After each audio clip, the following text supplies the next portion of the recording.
Bonjour et bienvenue, voici notre tour d'horizon économique, géopolitique et boursier. Nous sommes le jeudi 8 décembre et pour comprendre comment tourne la planète finance, c'est sur la bourse au quotidien et nulle part ailleurs. Et l'épisode du jour s'intitulera « Pauvre monsieur Greenspan, décidément complètement gâteux ».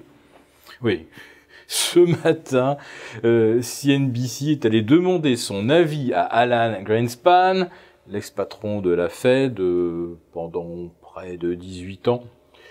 Et on lui a demandé son avis sur le Bitcoin. Mais monsieur Greenspan est une espèce de dinosaure. Il est d'un siècle précédent. Qu'a-t-il à dire sur la crypto-devise?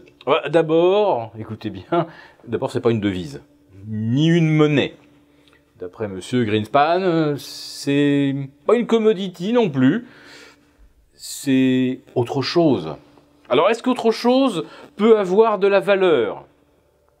Alors là, je vais faire appel à Warren Buffett, autre dinosaure de la finance, qui disait le prix c'est ce que vous payez. Donc aujourd'hui, 4600 pour acheter un bitcoin, enfin 4600 c'était il y a un quart d'heure, on est peut-être déjà à 15200 ou 15300 au moment où j'enregistre. Donc le prix c'est ce que vous payez et la valeur c'est ce que vous obtenez. Quand vous avez acheté un bitcoin, quelle valeur avez-vous obtenue? Voilà de quoi alimenter des débats à perte de vue. Parce que la valeur, c'est ce qu'un marché est censé déterminer. Or, aujourd'hui, est-ce que les cotations sur le Bitcoin traduisent une recherche? Est-ce que le marché essaye de deviner une valeur? Pour établir une valeur, il faut des référents. Si on prend l'or ou l'argent, ils existent effectivement en quantité limitée. Ah bah tiens, le Bitcoin aussi existe en quantité limitée. Pour extraire de l'or et de l'argent, il a fallu des efforts, des investissements, de l'énergie. Ah bah oui, tiens, pour le Bitcoin également, il faut de l'énergie. Alors, ceux qui s'en tirent le mieux actuellement arrivent à le miner pour environ 1500 € d'électricité s'ils sont en Islande. En France, ça coûte déjà plus de 3000 € pour miner un seul Bitcoin. Mais oui, on utilise bien de l'énergie pour extraire un Bitcoin. On en a également utilisé pour extraire du cuivre, de l'or ou de l'argent. Donc oui, encore une caractéristique commune du Bitcoin avec les métaux précieux. Sauf que l'or et l'argent sont dans les coffres des banques centrales et ne servent pas à grand-chose. C'est le reproche que l'on fait d'ailleurs à ce qu'on appelle des réserves, c'est simplement quelque chose d'immobilisé qui ne circule pas, qui ne sert à rien.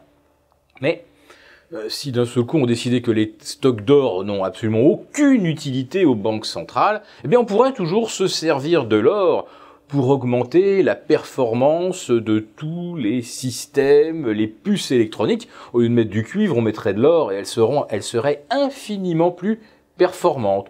Autrement dit, on continuerait d'extraire de l'or à grand prix pour pouvoir en faire un usage industriel. Idem de l'argent, on peut se servir également de l'argent pour tout ce qui est connecteur, câblerie, avec des performances là aussi bien supérieures au cuivre. Donc on pourrait trouver une application industrielle à l'or ou l'argent. La question que M. Greenspan semble poser, c'est si on ne stocke pas le Bitcoin sur une clé numérique, dans un ledger, dans un ordinateur ou dans un cyber-wallet, si on ne le stocke pas, qu'est-ce qu'on peut bien en faire? Et puis, actuellement, quand on pense au Bitcoin miné en Sibérie ou en Mongolie, eh bien là, ce sont des Bitcoins qui sont minés au charbon. Et là, on a simplement brûlé du charbon, fait des gros nuages noirs pour obtenir simplement quelque chose de numérique. C'est pas pour extraire de l'or ou de l'argent qui aurait une application industrielle. Oui, donc monsieur Greenspan semble effectivement ne pas avoir compris grand-chose, lui non plus, au Bitcoin, à sa nature virtuelle et extraordinaire. Alors il observe également que même si le Bitcoin n'a pas de valeur intrinsèque, n'est pas une monnaie ni une devise, bon, M. Greenspan a peut-être quand même quelques arguments intéressants à faire valoir en ce qui concerne la compréhension de ce qu'est une monnaie ou une devise, M. Greenspan, en tout cas, lui, ne dit pas qu'on ne peut pas trader le Bitcoin. On peut le trader. C'est pas une commodity, c'est pas une monnaie, c'est autre chose. Voilà. Donc, sa valeur peut varier, comme le disait un de mes interlocuteurs rencontrés à BFM, ça peut valoir entre 1 euro et 1 million d'euros. Pourquoi pas? Ce que je voudrais faire observer, c'est que la trajectoire parabolique du Bitcoin ne reflète pas réellement la ruée de tous les petits épargnants qui ont bien compris quelle merveilleuse révolution technologique résidait dans le Bitcoin.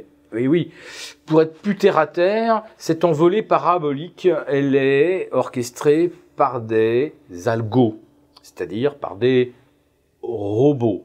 On a remplacé finalement la robotisation des marchés financiers tels qu'on les connaît, les marchés classiques, et on applique ça au Bitcoin, où là, il n'y a pas de référent. Quand un robot décide de trader, quand on programme un robot pour trader une obligation ou une action, on a mis des référents, on le compare à d'autres instruments du même type. Le Bitcoin, lui, ne se compare à rien. Et donc là, les algos, ils peuvent y aller gaiement. Et c'est exactement ce à quoi on assiste. Vous avez des sortes de tableaux qui reflètent en fait le mode de raisonnement algorithmique qui est, est-ce que c'est haussier, très court terme, moyen terme, long terme. Et plus le Bitcoin monte, plus les cases achat fort verdissent. Et plus elles verdissent, plus l'algo achète. Et plus l'algo achète, plus les cases verdissent. Alors, on me dit que la comparaison avec le bulbe de tulipe de 1637-1638 n'est pas valide, qu'on ne peut pas comparer quelque chose qui date du Moyen-Âge avec la cyber-économie. Néanmoins, quand vous superposez les graphiques du bulbe de tulipe et du Bitcoin, vous ne pouvez pas vous empêcher de trouver qu'il y a quand même quelques ressemblances assez troublantes.